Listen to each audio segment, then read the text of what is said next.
So buckle up, and the next speaker is someone that is definitely worth your attention. Seth Bannon is the founding partner of 50 Years, along with his partner, Ella Made. And he is going to share with us today on Deep Tech for Impact. Please, round of applause to welcome Seth Bannon to the stage.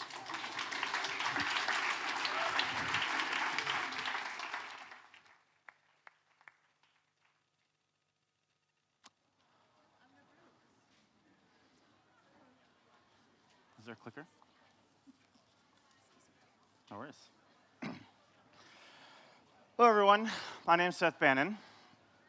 In 1931, Winston Churchill wrote an essay called 50 Years Hence. In this essay, he predicts cellular telephony, nuclear power, genetic engineering, and even clean or cultured meat. That is, growing real meat without the animals, something that's just happening now. And in the second part of the essay, he talks about how because the pace of technological change is advancing so rapidly, it's more important than ever that we take a principled approach to our work. Otherwise, we might accelerate in the wrong direction. This was a call to arms. Now, not Winston's usual call to fight the Nazis, but this was a call to use deep tech innovation to solve the world's biggest problems. Now, the rhetoric might not soar as high as his speech in the House of Commons. We shall go on to the end. We shall fight on the beaches. We shall fight on the landing grounds, and in the fields, and in the streets. We shall fight in the hills. We shall never surrender. But this essay, in a way, is even more inspiring.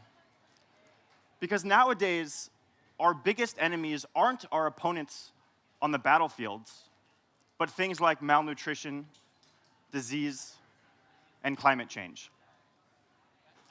This is a representation of the number of people that die in the modern age from war.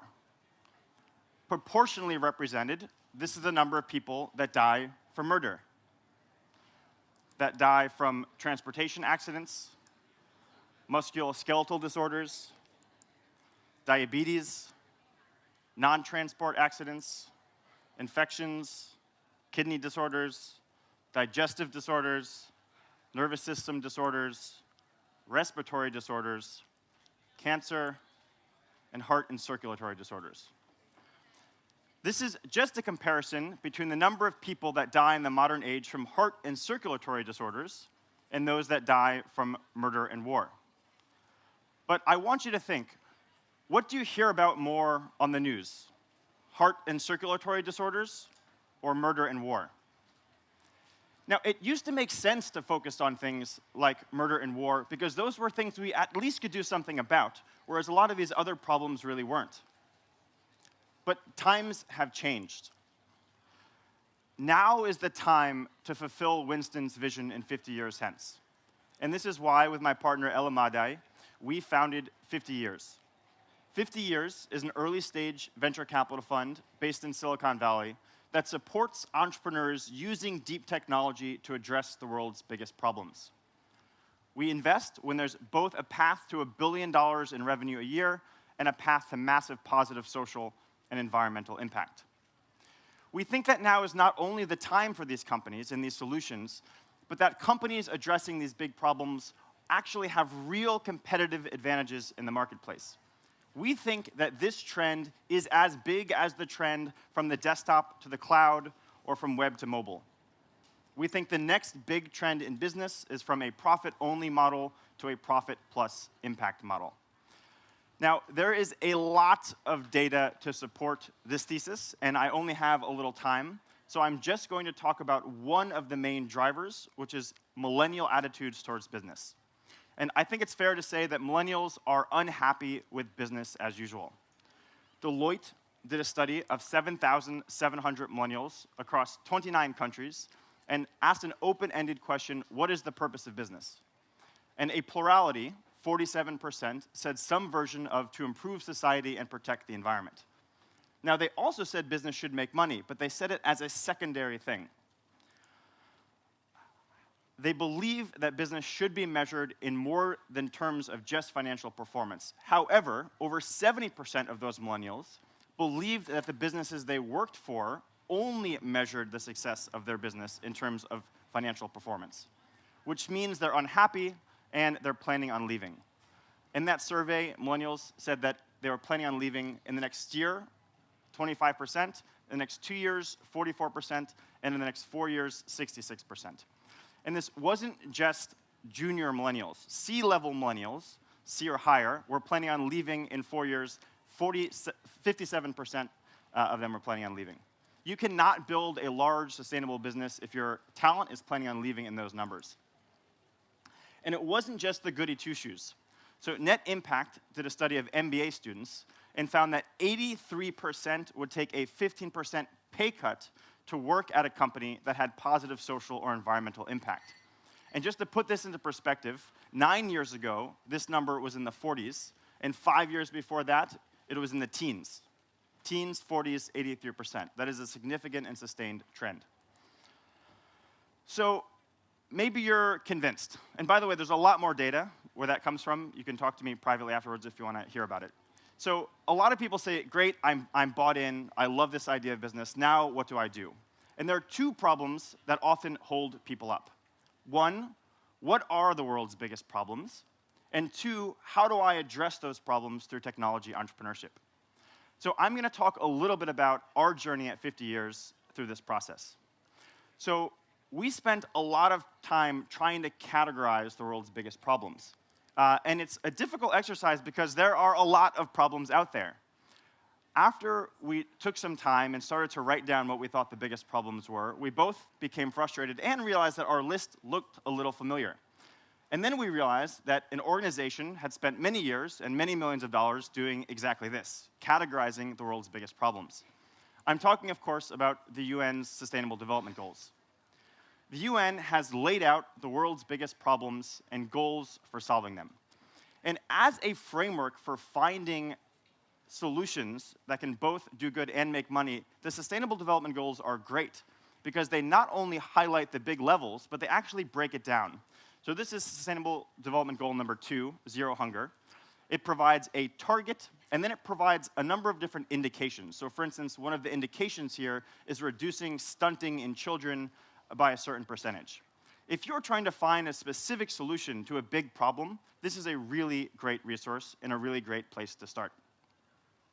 So now that we have our list of problems, how do we go about crafting solutions? You not only have to find something that solves the problem, but you have to find something that solves the problem and can be a good business. At 50 years, we like things that can generate $1 billion a year in revenue. That's no easy task. So I'm a big chess player. This is me playing a Norwegian hero and chess champion, Magnus Carlsen. And for those of you curious, I did defeat Magnus Carlsen at ping pong. He then beat me in this game of chess. In chess, one of the key skill sets is pattern recognition. And the way you develop pattern recognition in chess is by studying players who play really well. So we're going to do something similar to develop our pattern recognition for what could be good technology business solutions to these problems. And we're going to do that by going through a few of the 50 years portfolio companies to see how they're addressing some of the world's biggest problems. And we're going to start with a really big problem, climate change. Now, there are a number of obvious solutions to this. So one thing that we all know contributes is the fossil fuel industry. And therefore, we all know that solutions are things like solar, wind power, hydropower. But those are obvious. I want to talk about some non-obvious solutions to this problem. So this is a company called Memphis Meats. Memphis Meats grows real meat by farming cells directly instead of farming animals. So why would you want to do that?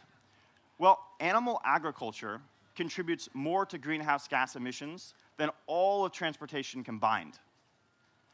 It also leads to massive health concerns with things like antibiotic resistance because these factory farms are so large and the cows are crammed so close together that the only way of keeping them healthy is to pump them full of antibiotics, which is then a great breeding ground for antibiotic-resistant microbes, which then often spread to humans.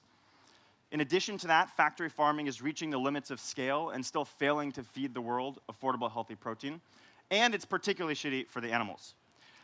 So Memphis Meats essentially replicates the same biological processes happening inside the cow, just outside the cow, so we can have the same meat we love without any of the problems. And what's interesting about Memphis Meats is, though climate action is the #1 problem they're solving, they're also solving a number of other problems as well in the Sustainable Development Goals. By enabling people to have affordable, healthy protein, they're solving Sustainable Development Goal #2, zero hunger. By making meat that is healthier for the heart, the CEO is actually a cardiologist, they're helping with Sustainable Development Goal #3. By enabling cities and food deserts to take control of their methods of food production, they're solving Sustainable Development Goal #11. By eliminating the need to destroy land and have animals towards a food system, they're helping with Sustainable Development Goal #12. A few months ago, I was talking to Richard Branson about Memphis Meats, and one of his big passions in life is stopping deforestation. And he invested in Memphis Meats because animal agriculture is one of the leading causes of deforestation, and Memphis Meats can fix that. Sustainable Development Goal #15. So now, I want to talk about a whole crop of companies that are similar in spirit to Memphis Meats. They're called cellular agriculture companies. And you can basically think of them this way. We're using animals in society to take plant protein inputs, the things animals eat, and through certain biological processes, convert them into things we like to eat, drink, or wear. Meat, milk, cheese, gelatin, leather, fur. There's a whole crop of companies taking a similar approach to Memphis Meats and saying, what if we replicated those same biological processes that are happening inside the animal, just outside the animal, to get the same products we love without any of the problems of animal agriculture? And so I'm going to walk you through a few other companies in this domain from our portfolio. One is called Geltech. Geltech has engineered cells to recombinantly make gelatin and collagen. Now, for those of you that don't know, gelatin is currently produced like this. You take the remains of a slaughtered animal, you throw it all into a giant acid vat. The bones sink to the bottom, the hair dissolves in the acid, and the middle layer, after a couple weeks, is extracted and put into things like marshmallows and gummy bears. Delicious. And if you want gelatin of a certain consistency, you literally say, I want old goats. Get me gelatin from old goats. And they take slaughtered old goats and throw those into an acid vat, and that's how you get it of a certain consistency. Geltech has engineered cells to just crank out gelatin. And the beautiful thing about this is because they are controlling the code of these cells, they can fine-tune the properties of gelatin very easily. So they're not only eliminating the need for animal agriculture, they're actually allowing cosmetics companies and food companies to get gelatin that's better than any that they've had before. This is a company called Vitro Labs. Vitro Labs is growing real leather without the animals. They take stem cells from an animal, and they can do just about any animal. They've demonstrated cow, ostrich, and crocodile already. They take a stem cell from an animal, and then they differentiate that stem cell into a skin cell. And then they grow the skin cells in an environment where the top layer is a bit different than the bottom layer, a lot like how our skin grows. And the end result is real leather that can be tanned and made into products. High-end fashion is screaming for this because no one likes where their leather comes from. This is a company that I can't name yet, but I can talk about them. They have made transgenic soy plants that express milk proteins. So the rise of plant milks and nut milks has exploded in recent years as people are trying to move away from animal products. But no one's totally satisfied with them. They don't have the same taste and functional properties as real milk. So this company has engineered soy plants to actually express milk protein starting with casein in the plant itself so that it can have the same taste and functional profile as real milk.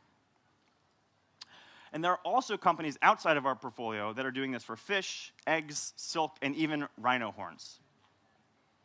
So that's cellular agriculture. I want to talk about one more way of thinking about solving these big problems through technology entrepreneurship. It's a category of companies we call impact infrastructure companies. These are companies that aren't necessarily solving problems themselves, but need to exist in order for other tools and solutions or entrepreneurs to solve these problems. This is a company called Astranis.